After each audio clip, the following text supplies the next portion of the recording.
Good morning. You're with CNN IBN, and yes, perhaps nothing good about this morning as India is waking up to grim news. The 23-year-old gang rape survivor who had fought long and hard over the last fortnight is no more. That grim news from Singapore came in about 3 hours ago. The 23-year-old girl who was gang raped and brutally assaulted in a Delhi bus on the 16th of December died at a Singapore hospital this morning. The girl died at 2:15 a.m. Indian time. That is according to the Mount Elizabeth Hospital in their latest update that came in this morning. Her family and officials from the High Commission of India were by her side when she passed away. Hospital in a statement has also said that she had passed away peacefully. Remember, last night her condition had severely deteriorated. She had suffered from a severe organ failure. Many of her vital signs had deteriorated. There was optimum ventilator support. There was a very large push of antibodies into her body, but she simply couldn't survive. The Indian High Commissioner has also informed reporters that the body has been sent for autopsy. Let me elaborate for you the statement that has come from the Mount Elizabeth Hospital in Singapore. They've said, "We are very sad to report that the patient passed away peacefully at 4:45 a.m. on the 29th of December, Singapore time. Her family and officials from the High Commission of India were by her side.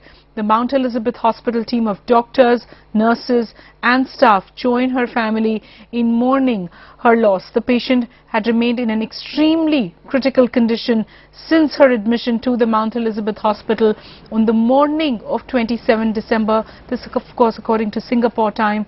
And despite all efforts by a team of 8 specialists at this hospital to keep her stable, her condition had continued to deteriorate over the 48 hours she had spent there.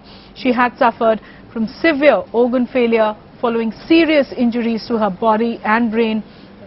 She was courageous in fighting for her life for so long against the odds, but the trauma to her body was simply too severe for her to overcome. In fact, the Indian High Commissioner in Singapore, Mr. TCA Raghavan, in that impromptu discussion, once this news became public, also underlined the same fact that the extent of the girl's injuries was simply too much for any treatment to overcome. We were unsuccessful in saving the life of the patient who was airlifted here.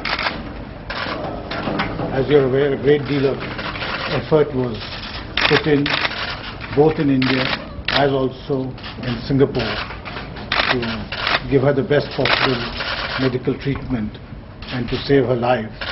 But in the end, she succumbed to her injuries because the scale of those injuries was very grave. The family, of course, is shattered by this development. At the same time, they realized that the best possible medical attention was provided to her, and in the end it was the scale of her injuries which proved too much for the medical treatment which was provided to her to overcome. The family has requested that their privacy be respected in this hour of their grief.